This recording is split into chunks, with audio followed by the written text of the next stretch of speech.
à tous et merci Pietro pour cette introduction. Donc je vais effectivement vous faire un petit voyage dans le follicule.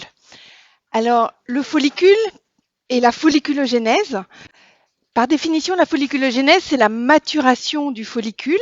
Et donc un follicule, c'est une structure qui contient un ovocyte. Donc c'est bien sûr par opposition au kyste, qui lui est aussi une structure potentiellement liquidienne, mais qui ne contient pas d'ovocyte.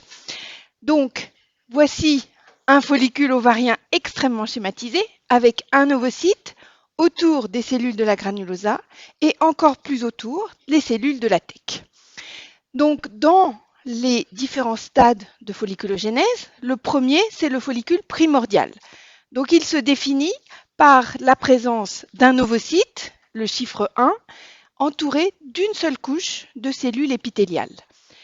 Ce qui est très important, c'est que le nombre de follicules primordiaux, il est maximal chez le fœtus féminin à la 20e semaine de grossesse ou au 5e mois de la vie intra-utérine. Et ce chiffre, il est aux alentours de 6 millions et va d'emblée, dès la vie intra-utérine, commencer un processus de mort cellulaire programmée ou d'apoptose qui fait qu'à la naissance, il n'y a plus qu'environ 1 million de follicules. Donc c'est un des rares organes où 5/6 disparaissent avant même la naissance. Donc sur le plan philosophique, c'est assez intéressant.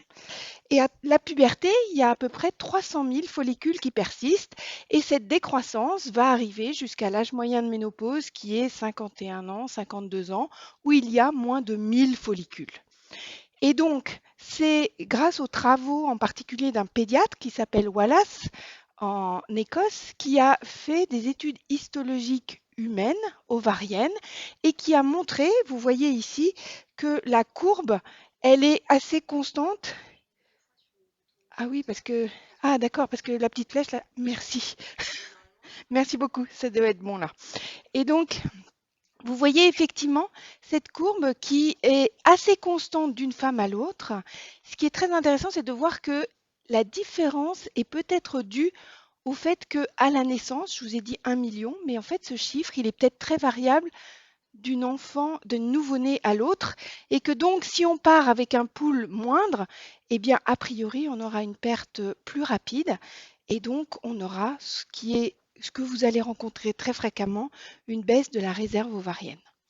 Donc quand on parle de baisse de réserve, je voudrais insister sur ce phénomène. Ce schéma, il est extrait d'un article de Biology of Reproduction du groupe de Daniel Monod de l'INRA, l'Institut national de recherche agronomique, où vous voyez ici toute la réserve des follicules primordiaux. C'est ce qu'on appelle la réserve préétablie, mais je voudrais dire d'emblée que... Ah, c'est là. Ah, pardon, pardon, excusez-moi, il faut le mettre sur l'écran. C'est le bouton d'en dessous, c'est celui-là, que vous pouvez pointer là-dessus, Ah, comme ok, ça sur d'accord. un distanciel. Non, Voilà, ça marche super. pas. Ah oui, bon, je suis désolée. Donc, je vais y arriver. Donc, il y a la réserve des follicules primordiaux, qui est donc la réserve préétablie. Et donc, malheureusement, à ce jour, nous n'avons aucun moyen d'évaluer cette réserve préétablie, donc le nombre de follicules primordiaux. Ce que l'on peut éventuellement évaluer à ce jour, c'est la réserve dite dynamique, c'est-à-dire les petits follicules en trop. Et donc, il est très important de bien connaître cette différence. En fait, quand on évalue la réserve à ce jour, on ne regarde que le haut de l'iceberg. On ne regarde pas du tout toute la base de l'iceberg. Et donc, le concept important, c'est que la folliculogénèse jusqu'au stade préovulatoire, donc au dernier stade de la folliculogénèse, c'est un processus extrêmement rare. Pourquoi?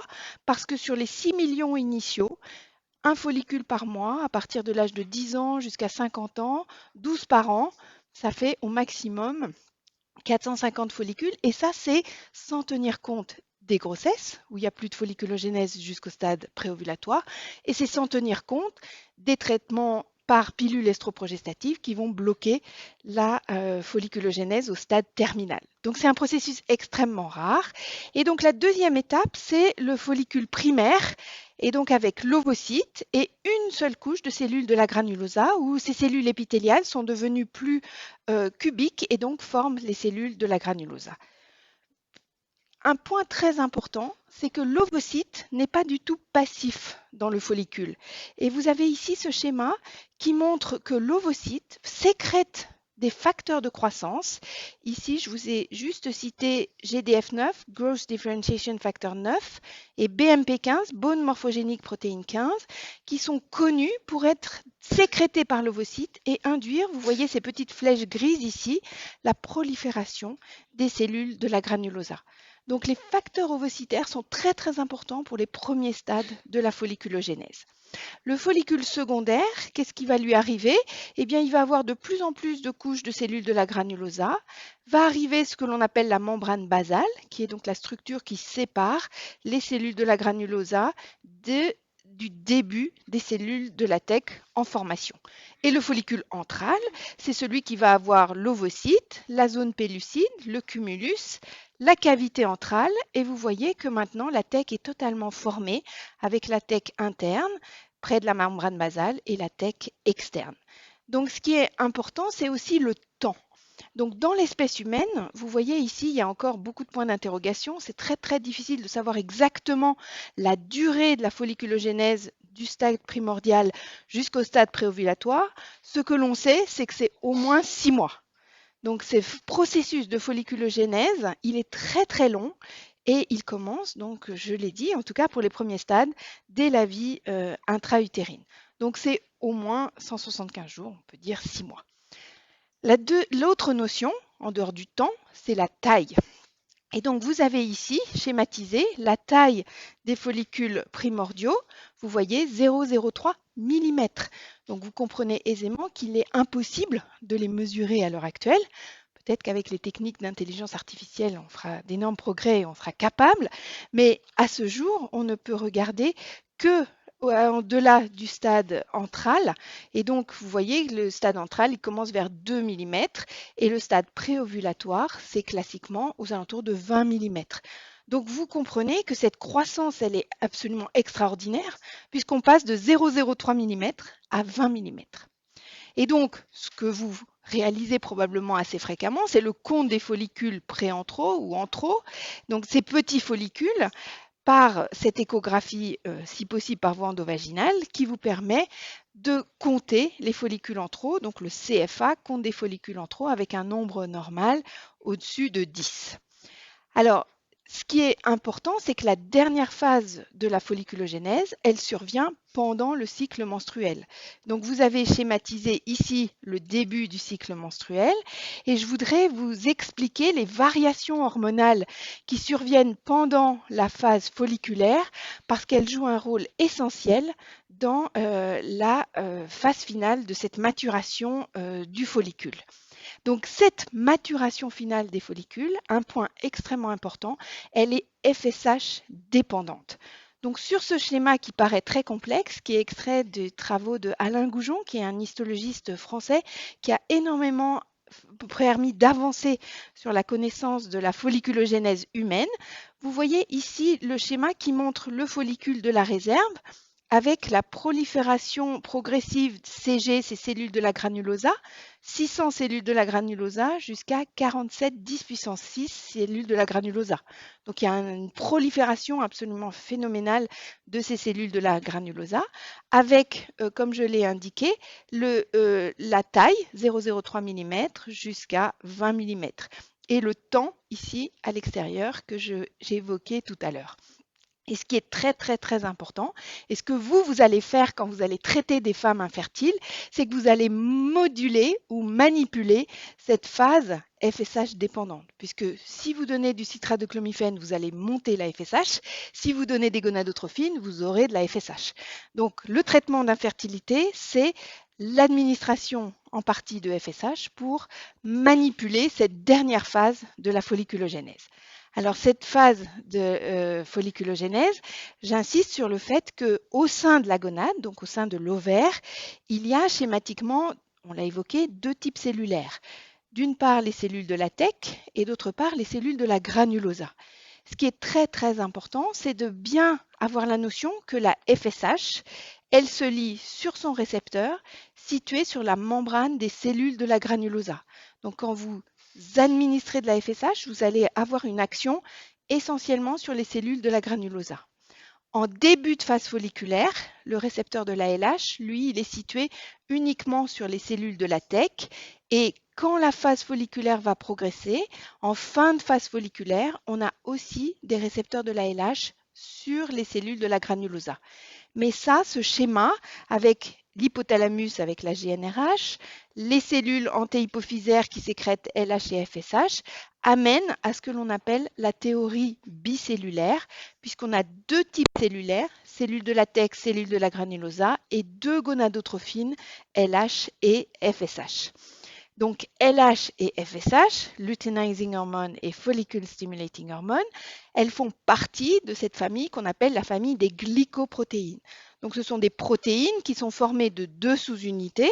D'une part, une sous-unité alpha commune et d'autre part, une sous-unité bêta spécifique. Donc la FSH, c'est l'alpha plus FSH bêta.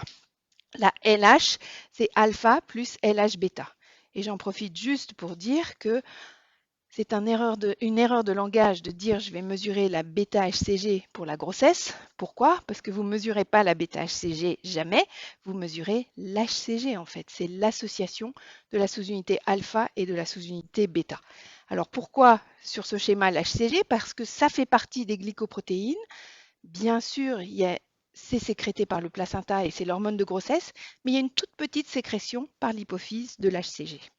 Et l'autre glycoprotéine, c'est la TSH, donc qui va commander la thyroïde. Donc, tout démarre lors de la transition lutéofolliculaire, c'est-à-dire du cycle précédent au cycle suivant. Donc, lors de la transition lutéofolliculaire, on a une chute de l'estradiol, puisqu'il n'y a pas de grossesse. Et donc, cette chute de l'estradiol, elle va agir par rétrocontrôle au niveau hypothalamo-hypophysaire et elle va augmenter la FSH. Donc cette chute de l'estradiol, c'est elle qui est à la base de l'augmentation de la FSH. Cette augmentation de FSH, elle va, follicle stimulating hormone, permettre le recrutement des follicules et ce recrutement des follicules en début de phase folliculaire va permettre l'augmentation de l'estradiol. Et là, on arrive à un concept extrêmement important en reproduction humaine qui est la fenêtre de FSH. Donc pourquoi fenêtre? Parce que ici vous avez donc ce que je viens d'évoquer, la montée de FSH en début de phase folliculaire, et ici on a la baisse de FSH en fin de phase folliculaire.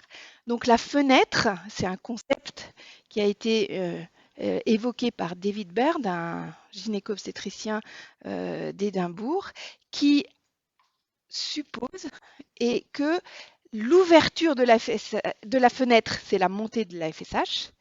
Et la fermeture de la fenêtre, c'est la baisse de FSH. Et ça, c'est très particulier à certaines espèces, l'espèce humaine en particulier, mais il y a d'autres espèces où il n'y a pas de baisse de FSH. S'il n'y a pas de baisse de FSH, eh bien, on a des portées de 5-6 animaux parce qu'il n'y a pas de fermeture de la fenêtre. Et donc, vous, quand vous faites un traitement d'infertilité, c'est toute la difficulté, c'est d'essayer en dehors de la fécondation in vitro bien sûr, mais quand on fait un traitement de stimulation monofolliculaire, d'essayer d'arriver à être monofolliculaire ou au maximum bifolliculaire, mais ne pas avoir 5-6 follicules qui vont être stimulés à la fois. Et donc cette notion de fenêtre de FSH, ça amène au concept de seuil de FSH, et ce seuil de FSH va permettre la sélection du follicule dominant. Donc, j'ai évoqué le fait que cette fenêtre de FSH, c'est David Baird qui l'a évoqué, et donc c'est la période durant laquelle la sécrétion de FSH demeure au-dessus du seuil de développement folliculaire.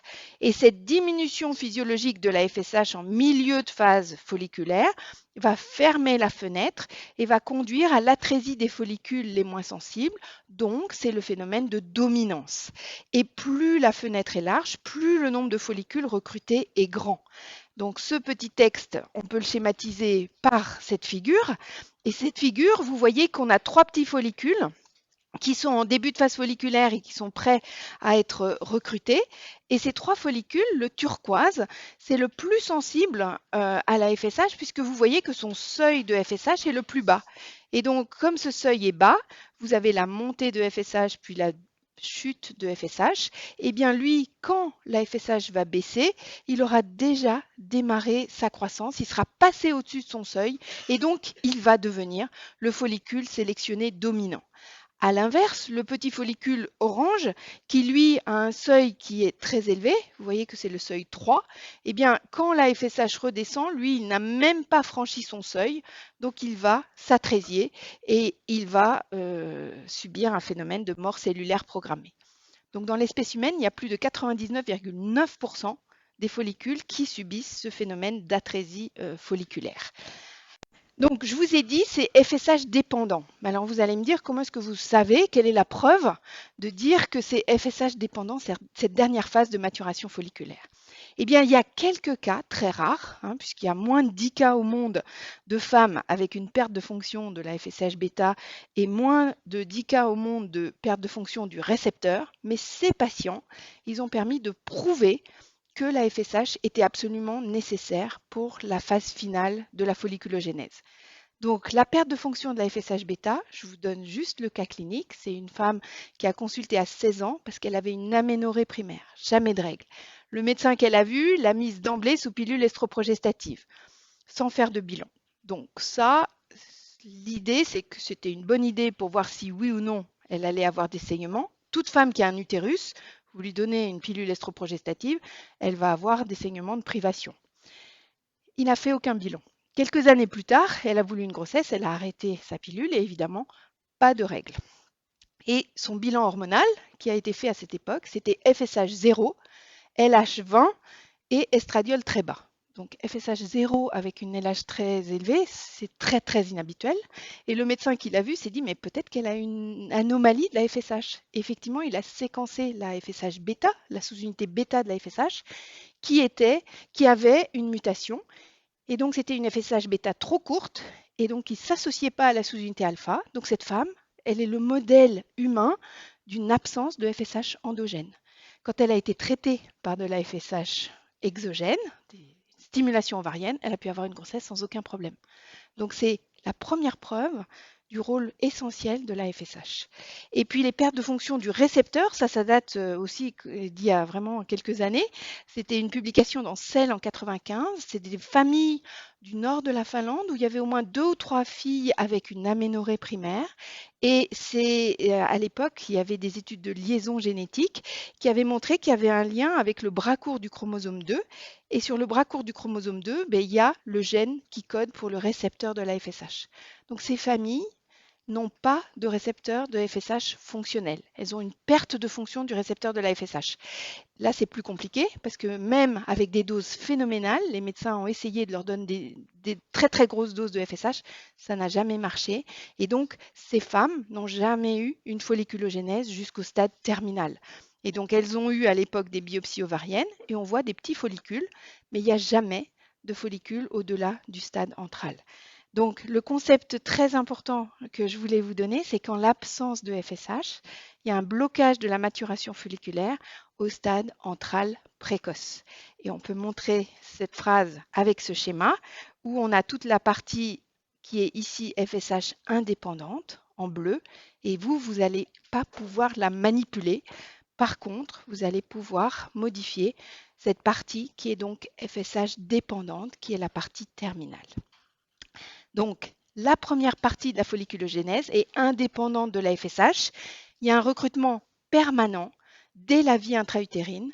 On n'a aucune idée de combien de follicules exactement, mais on pense que c'est au moins une dizaine en permanence de follicules qui partent de cette cohorte des follicules primordiaux. Et la deuxième partie de la folliculogénèse, elle est dépendante de la FSH. C'est donc ce qu'on appelle le recrutement cyclique. Et ce recrutement, il va démarrer dès la puberté, puisque au moment de la puberté, c'est la réactivation de l'axe gonadotrope, la pulsatilité de la GnRH démarre, la FSH va augmenter et donc va survenir ce recrutement cyclique. Donc cette notion importante du rôle de la FSH dans la dernière partie de la maturation folliculaire. Et donc ce follicule mature, il va posséder en fin de phase folliculaire des récepteurs de la FSH sur les cellules de la granulosa et des récepteurs de la LH, je vous ai évoqué sur les cellules de la TEC, mais aussi sur les cellules de la granulosa. Et donc, ce que l'on appelle la théorie bicellulaire, c'est les deux types cellulaires, cellules de la granulosa, cellules de la TEC, avec les deux gonadotrophines, FSH et LH. Et donc, ce schéma, il vous montre ici, donc vous avez en marron les cellules de la TEC, avec sur leur membrane le récepteur de la LH, et les cellules de la granulosa en gris, avec sur leur membrane le récepteur de la FSH. Et donc, qu'est-ce qui va se passer au sein du follicule? Eh bien, l'ALH va arriver sur son récepteur et ça va permettre la cascade d'activation qui démarre du cholestérol pour arriver à la synthèse d'androstendione, donc des androgènes. Ces androgènes dans l'ovaire vont passer la membrane basale, donc la membrane qui sépare les cellules de la TEC des cellules de la granulosa. Et cette androstendione va ensuite être aromatisée, c'est-à-dire transformée en estradiol, sous l'impact et sous l'effet de la FSH. Donc la FSH, lorsqu'elle se lie à son récepteur, elle a un rôle essentiel sur l'aromatisation, donc la transformation des androgènes en estrogènes. Et bien sûr, cet estradiol qui est synthétisé par le follicule, par les cellules de la granulosa, va d'une part aller dans le liquide folliculaire, mais va aussi aller dans la circulation sanguine. Et donc, quand vous faites une prise de sang pour mesurer le taux d'estradiol, en fait, vous allez avoir un reflet de la quantité d'estradiol sécrétée par les cellules de la granulosa. Donc, cette théorie bicellulaire, c'est à la base de la reproduction parce que vous comprenez bien qu'une femme qui n'a que de la FSH ou je vais vous montrer que de la LH, elle ne peut pas avoir une folliculogénèse normale. Il faut les deux gonadotrophines pour avoir une folliculogénèse normale. Et c'est un concept important parce que si vous avez une femme, par exemple, qui a une aménorrhée d'origine hypothalamo-hypophysaire, il faut vraiment la stimuler en ayant les deux gonadotrophines. Soit vous pouvez utiliser une pompe à GnRH, soit vous utilisez les gonadotrophines, mais il faut qu'il y ait les deux gonadotrophines. À l'inverse, une femme qui a un syndrome des ovaires polykystiques, qui elle a déjà suffisamment de LH endogène, vous pouvez utiliser une stimulation uniquement avec de la FSH. Et donc, il faut bien avoir ce concept pour bien choisir le traitement que vous allez utiliser chez toutes les femmes. Donc, j'ai évoqué le fait que lors de la phase folliculaire, il y a donc cette fenêtre de FSH, vous voyez la montée puis la descente, qui va amener à la sélection du follicule dominant. Et ce follicule dominant, il va se mettre à synthétiser de plus en plus d'estradiol et il va y avoir un pic d'estradiol. C'est ce pic d'estradiol qui amène le pic de préovulatoire de LH. Dit autrement, si on n'a pas de montée d'estradiol, ce qui peut être le cas de certaines femmes avec un syndrome des ovaires polykystiques, puisqu'il n'y a pas de recrutement folliculaire, de sélection folliculaire correcte, si on n'a pas cette montée d'estradiol, on n'aura jamais le pic préovulatoire de LH. Et donc l'anovulation, dans la très très grande majorité des cas, pourquoi il y a une anovulation? Parce qu'il n'y a pas de pic de LH. Et pourquoi il n'y a pas de pic de LH?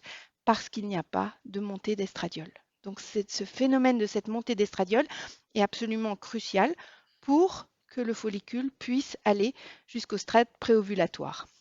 Et donc vous avez sur ce schéma, donc pendant la phase folliculaire, l'élévation de l'estradiol qui est fonction de la croissance folliculaire et donc du nombre de cellules de la granulosa avec cette montée progressive.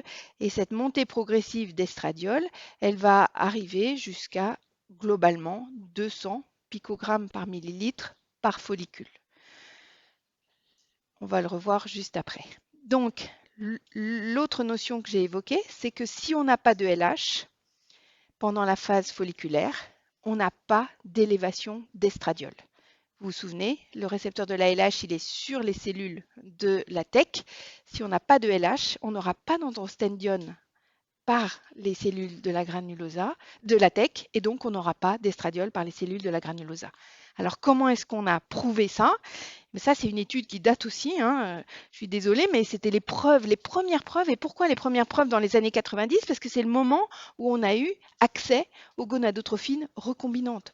Donc on a pu dissocier dans l'espèce humaine le rôle de la LH du rôle de la FSH, puisque jusqu'aux années 90, on utilisait uniquement les gonadotrophines urinaires qui sont un mélange de LH et de FSH. Et donc, dans cette étude européenne, vous voyez que ces auteurs ont choisi des femmes qui avaient un hypogonadisme hypogonadotrophique, donc pas de FSH, pas de LH, soit d'origine congénitale, soit d'origine acquise, et qui ont été traitées par de la FSH recombinante, soit une ampoule, 75 unités, ou deux ampoules, 150 unités. On voit si on fait le dosage plasmatique qu'on a bien une montée de FSH, ça tombe bien, ça veut dire que c'est bien de la FSH qu'on leur a injecté. Ça c'est une autre chose, hein. Si vous mesurez la FSH alors que vous injectez de la FSH, vous allez mesurer l'ampoule, hein. Vous n'allez pas mesurer uniquement ce que fabrique la femme. Et on voit très bien que la LH reste basse, elle est effondrée. Si on fait des échographies pelviennes et qu'on regarde la taille folliculaire, eh bien on a une croissance folliculaire. Donc ça peut être un piège, parce que si vous surveillez uniquement sur l'échographie, vous allez vous dire, bah, ça marche bien, un follicule qui se développe, 15, 20 mm. Effectivement, il y a une croissance folliculaire grâce à votre FSH, mais si vous regardez l'épaisseur de l'endomètre, qui est quand même un très bon marqueur de l'imprégnation en estrogène, il n'y a pas d'augmentation de l'imprégnation d'estrogène. Il n'y a pas de montée d'estradiol, et on voit le taux plasmatique ici d'estradiol qui ne monte pas comme chez une femme normale. Et donc, si votre endomètre reste fin et qu'il n'y a pas d'estrogène, vous n'aurez jamais de grossesse. Vous aurez une stimulation folliculaire, mais vous n'aurez jamais de grossesse parce que déjà, l'ovulation ne se fera pas de manière naturelle. Alors, vous allez me dire, on peut la déclencher, ok, mais il n'y aura pas l'endomètre qui sera suffisamment prêt pour l'implantation. Et donc, à mi-cycle, la sécrétion d'estradiol, c'est globalement 200 picogrammes par ml par follicule. Alors ça, ce chiffre, il est important à retenir parce que quand vous allez suivre une femme pour un traitement d'infertilité, si elle vous appelle en disant j'ai 1000, alors déjà, premièrement, il faut faire attention à l'unité parce que si c'est 1000 picomoles par litre, c'est à peu près correct. Si c'est 1000 picogrammes par ml, ça veut dire qu'il y a 5 follicules qui sont en train de se développer. D'accord? Donc ça, c'est un point très très important, l'unité. Et le facteur de conversion de l'un à l'autre, c'est 3,567. Donc il faut bien retenir ça. Et donc ce 200, ça vous donne un ordre de grandeur. Combien est-ce qu'il y a de follicules matures? Donc on considère que c'est globalement 200 picogrammes par millilitre par follicule. Et donc, cet estradiol, cette montée d'estradiol, va exercer un rétrocontrôle positif sur la GnRH qui va donc déclencher le pic préovulatoire de LH. Donc, cette montée d'estradiol, par le rétrocontrôle positif, va déclencher le pic préovulatoire de LH. Et ce rétrocontrôle des stéroïdes sexuels, on sait maintenant qu'il est essentiellement médié par des neurones qui sont situés en amont des neurones à GnRH, qui s'appellent les neurones KNDY ou les neurones KISS, qui sont des neurones hypothalamiques, mais vous voyez ici qui possèdent le récepteur de l'estradiol. Et donc le rétrocontrôle positif se fait à ce niveau hypothalamo-hypophysaire.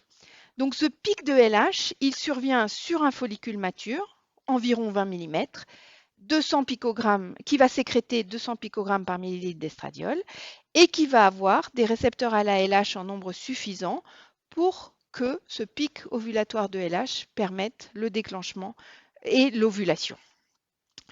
Donc l'ovulation du follicule, elle survient 10 à 12 heures après le pic de LH. Alors ça, c'est toute la difficulté parce que le pic de LH, eh bien, par définition, il est suite à une montée et ensuite il va être suivi d'une descente.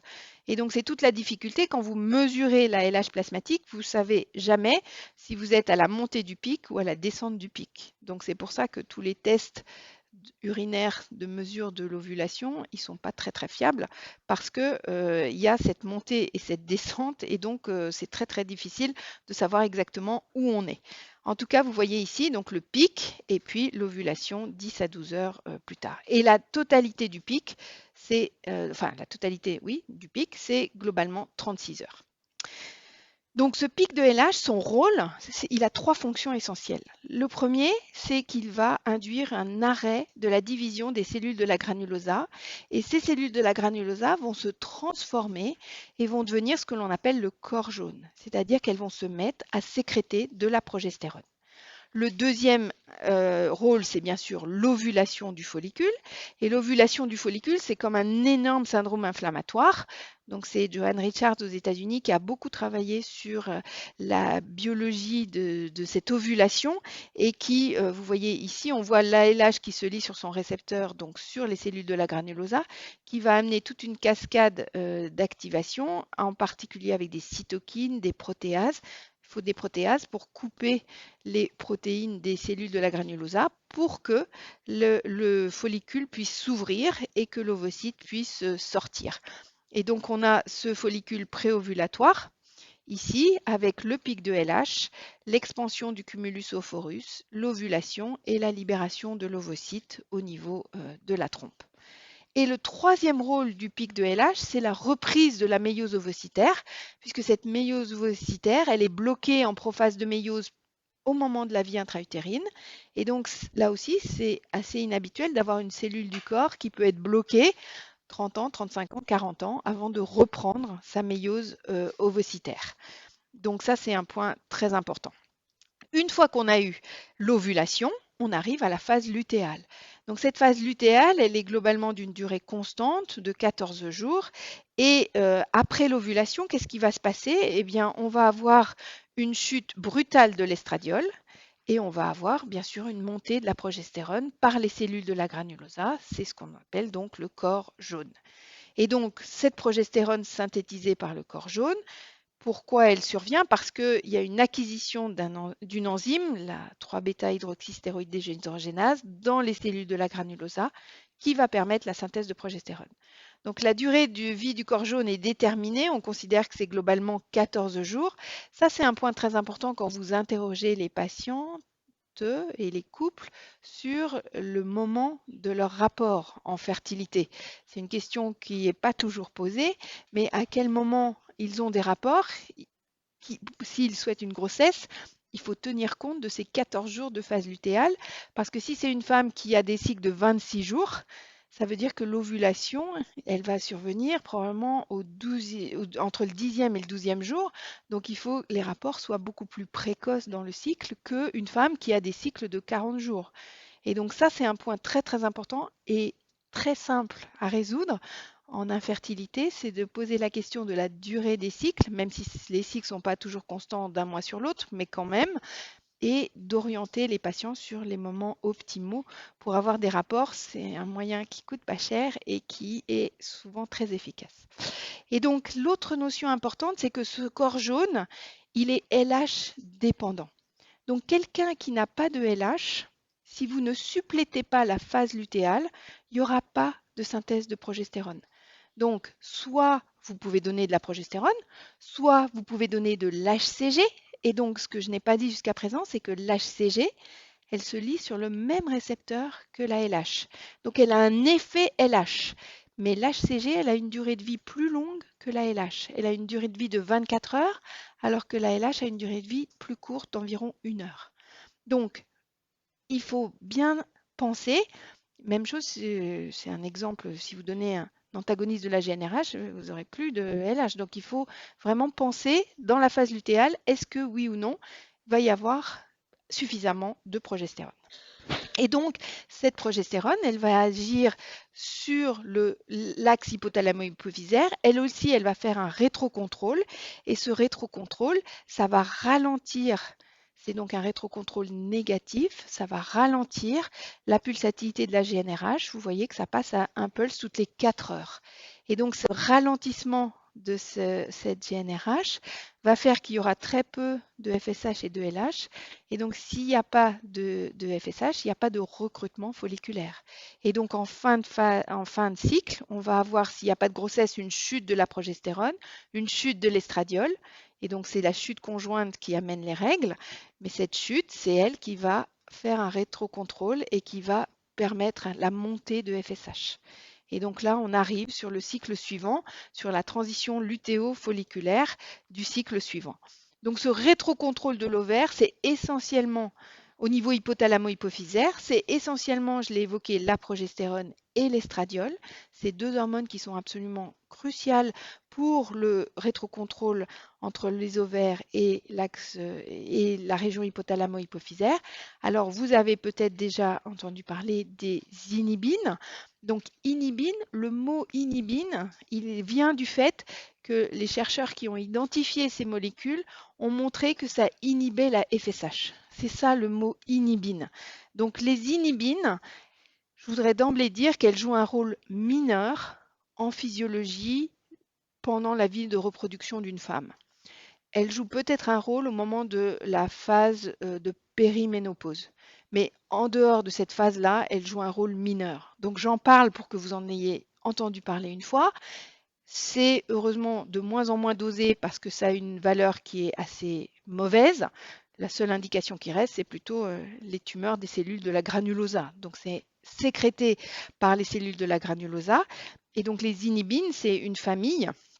On a l'inhibine A et l'inhibine B qui sont formées d'une sous-unité alpha qui n'a aucun lien avec la sous-unité alpha des gonadotrophines, hein, et une sous-unité bêta pour faire l'inhibine A ou bêta B pour l'inhibine B. Et donc ces molécules, l'inhibine B, elle vient des follicules immatures, donc elle a été utilisée à un moment comme marqueur de la réserve ovarienne, mais ce n'est plus un marqueur utilisé à ce jour. Et l'inhibine A, elle est surtout sécrétée par le follicule dominant et le corps jaune.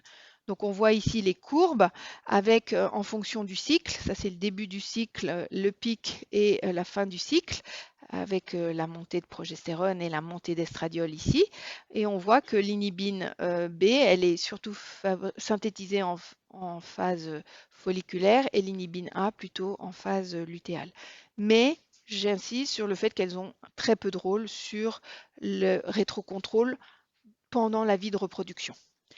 Alors, il y a un autre peptide ovarien dans la folliculogénèse qui est essentiel, qui est l'AMH ou hormone antimullérienne. Donc, ce peptide, il est produit par les cellules de la granulosa. Et donc, on sait très bien qu'il est sécrété dans l'espèce humaine tout au long du fonctionnement ovarien. Et ce schéma, il est très important parce que vous voyez ici que donc l'AMH est sécrété, surtout la flèche est pleine là par les follicules antraux, et que son rôle sur la folliculogénèse, c'est qu'il diminue, c'est un frein sur les premiers stades de la folliculogénèse. Et donc ça, ce rôle de frein, vous voyez sur le recrutement initial, eh bien sur ce frein, on le connaît parce qu'il y a des souris qui ont été invalidées pour l'AMH ou son récepteur. Donc on fait une souris sans AMH ou sans récepteur d'AMH. Qu'est-ce qui se passe? Ces souris, elles perdent tous leurs follicules beaucoup plus vite que les souris contrôle. Donc, il y a une première étape qui est un frein sur les premiers stades de la folliculogénèse, le petit a ici. Et puis, il y a une deuxième étape qui est ici le petit b. Vous voyez que ça va inhiber le recrutement cyclique. Donc, vous vous souvenez, le recrutement cyclique, c'est celui qui est FSH dépendant. Donc, ça, effectivement, a un effet de frein sur ce recrutement cyclique. Donc, il y a une circonstance où l'AMH est élevée, c'est classiquement le syndrome des ovaires polykystiques, et on sait que dans le syndrome des ovaires polykystiques, il y a une accumulation des petits follicules. Donc, l'AMH a un rôle local d'accumulation des petits follicules. Et donc, c'est la seule bonne nouvelle chez une femme qui a 35 ans, qui a un SOPK, c'est qu'elle a probablement une réserve folliculaire qui est bien meilleure qu'une femme de 35 ans sans ovaire polykystique, puisqu'il y a une accumulation des petits follicules. Donc cette AMH, sécrétée par les cellules de la granulosa, elle joue un rôle très très important dans le maintien de la folliculogénèse pour éviter qu'une... Alors vous allez me dire, mais déjà il y a 5 sixièmes qui ont disparu avant la naissance, ben, probablement il y aurait 6 sixièmes qui disparaîtraient avant la naissance s'il n'y avait pas l'AMH. Donc l'AMH, c'est un taux stable à travers le cycle, ça a une très bonne corrélation avec le compte folliculaire, c'est le meilleur marqueur à ce jour de la réserve folliculaire, mais vous vous souvenez de la réserve folliculaire, pas la préétablie, celle qui est la réserve cyclique. Donc ça, c'est un point important. Et donc on a effectivement ce schéma ici qui vous montre que tôt dans la vie, il y a énormément de follicules primordiaux, puis ce nombre baisse, baisse, baisse, et que donc si on regarde le nombre de follicules en trop, ben, il baisse, mais beaucoup moins que la cohorte de follicules primordiaux. Et donc cet AMH baisse avec l'âge, mais j'insiste que ce n'est pas du tout un bon marqueur de la fertilité spontanée. Il y a beaucoup de femmes qui vont vous demander, je voudrais un taux d'AMH parce que je voudrais savoir si je suis fertile. Ce n'est absolument pas un marqueur de la fertilité. Dit autrement, une femme de 30 ans peut avoir un taux d'AMH bas et une fertilité naturelle tout à fait satisfaisante. Alors c'est un peu paradoxal parce qu'on peut se dire, mais ça sert à quoi finalement? Ça sert à être un bon marqueur de la réponse de la fécondation in vitro, mais ce n'est pas un bon marqueur de la fertilité spontanée. Et donc, qu'est-ce qui va se passer au niveau du cycle? Bien, je vous ai expliqué qu'il y a la première partie du cycle avec la prolifération de l'endomètre et la deuxième partie, va y avoir la différenciation de l'endomètre sous l'effet de la progestérone qui va permettre la fenêtre d'implantation de l'embryon. Donc cette fenêtre d'implantation, c'est sur un cycle de 28 jours, J22, J24, mais on peut dire que c'est en général 8 jours après l'ovulation. S'il n'y a pas de grossesse, on a une régression du corps jaune par le phénomène de lutéolyse et on a une chute de la progestérone. Et donc, cette folliculogénèse, moi, je vous ai présenté la version classique entre la transition lutéofolliculaire, la phase folliculaire et la phase lutéale.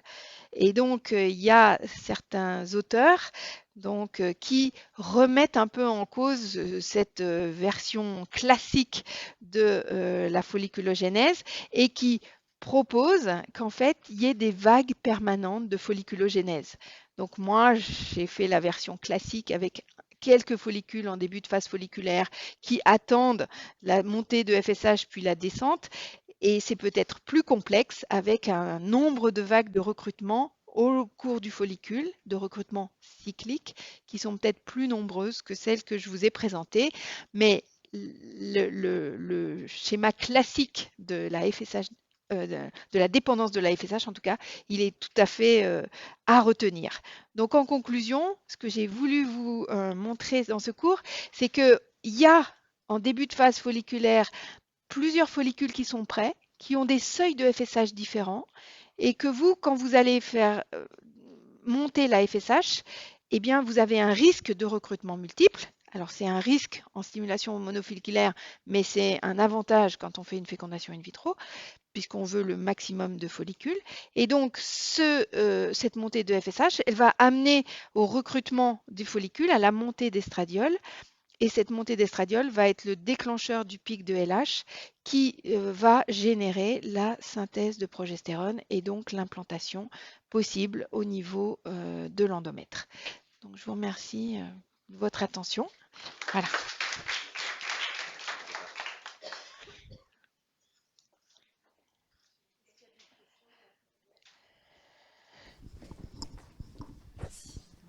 J'avais pas compris au début. J'ai une question. On avait vu tout à l'heure que le pic d'œstradiol était nécessaire pour avoir le pic de LH et donc ovulation. Et on avait vu aussi qu'en l'absence de LH, pas de synthèse d'œstrogène, sachant que les récepteurs sur la thèque interne fabriquent les œstrogènes et l'aromatisation se fait au niveau de la granulosa. Donc, comment on prend en charge dans ce cas-là ces patients? Donc, on parle bien de la phase folliculaire à ce moment-là. Donc, comment on traite ces patientes qui n'ont pas de LH, sachant que pendant la phase folliculaire, le taux de LH est très bas. Donc ça, alors, il est très bas, mais il n'est pas nul. Il n'est pas et nul. donc, il faut un minimum de LH pendant la phase folliculaire, justement pour amener à la synthèse d'estradiol. Donc, tout dépend. Oui, donc si une femme n'a pas du tout de LH, il faut lui remplacer cette LH. Si vous ne traitez cette femme qu'avec de la FSH, vous allez avoir la croissance folliculaire, mais vous n'aurez pas la montée d'estradiol. Et donc, vous n'aurez pas une fertilité normale. Dans ce cas-là. Après, toute la difficulté, et il y a un grand débat à l'heure actuelle, de qui est-ce qui est vraiment déficitaire en LH. Et donc, moi, je parle des formes extrêmes de femmes qui n'ont pas d'hypophyse ou qui ont un hypothalamus qui n'est pas pulsatile, donc elles n'ont pas de LH et de FSH. il y a tout un débat de savoir si d'autres femmes ont un manque de LH. Globalement, en dehors de ces formes caricaturales, il n'y a pas de nécessité absolue de rajouter de la LH. Quand vous traitez par exemple une femme, on va prendre l'exemple le plus fréquent, une femme qui a un syndrome des ovaires polykystiques, vous pouvez stimuler uniquement par de la FSH. Oui, Puisqu'elle a de la LH elle a endogène. de la LH, mais les patientes qui n'ont pas de LH du tout, donc pas de synthèse d'œstrogène, est-ce qu'il faut la supplémenter en LH en dose suffisante? Bien sûr, Donc, et dans ce cas-là, bien c'est en sûr, phase folliculaire. bien sûr, Donc, on peut associer la LH et FSH en phase folliculaire, pas bien sûr. seulement Non la seulement on peut, mais on FSH. doit chez ces femmes. Sinon, vous n'aurez pas de fertilité. Oui, oui, donc voilà. Oui, oui, La LH depuis la phase folliculaire en oui, association avec la FSH. oui. Après, si vous utilisez des gonadotrophines urinaires, vous avez les deux mélangés déjà, hein. D'accord. Merci.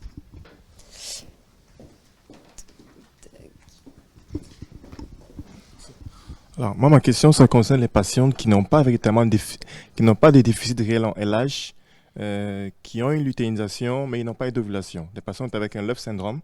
Chez ces patientes-là, où on a une LH quand même, mais on n'a pas ovulé. Chez ces patientes-là, c'est... Alors ça, c'est assez discuté, hein. Est-ce que ça existe ou est-ce que ça n'existe pas? Parce que la physiopathologie n'est pas du tout connue. Mais vous avez raison qu'on peut constater ce phénomène.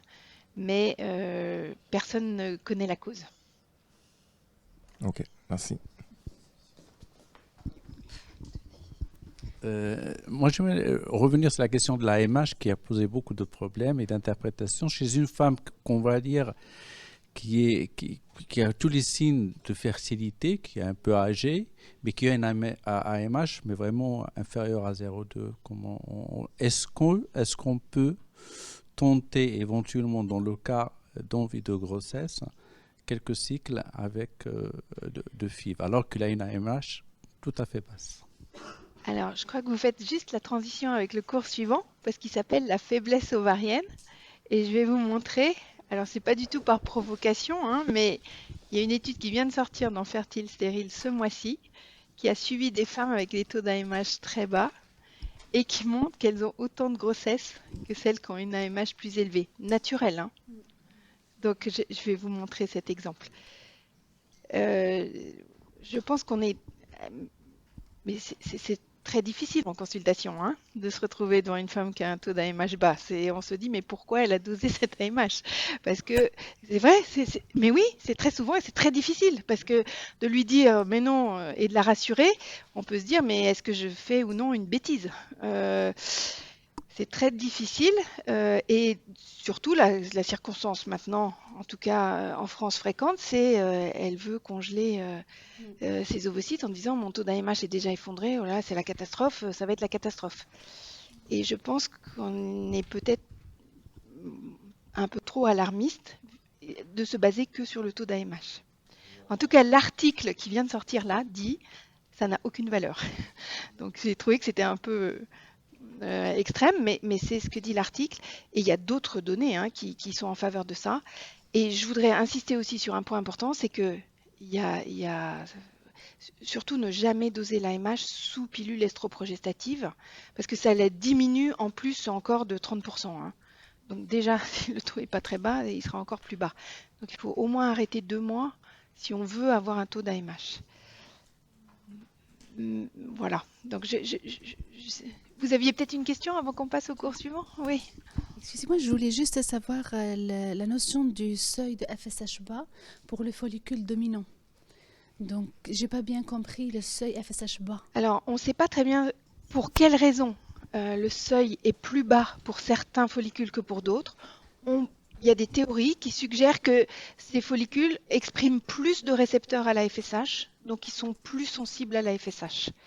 Mais une fois qu'on a dit ça, on n'a pas vraiment expliqué la raison pour laquelle ils ont plus de récepteurs. Mais à ce jour, on en est là.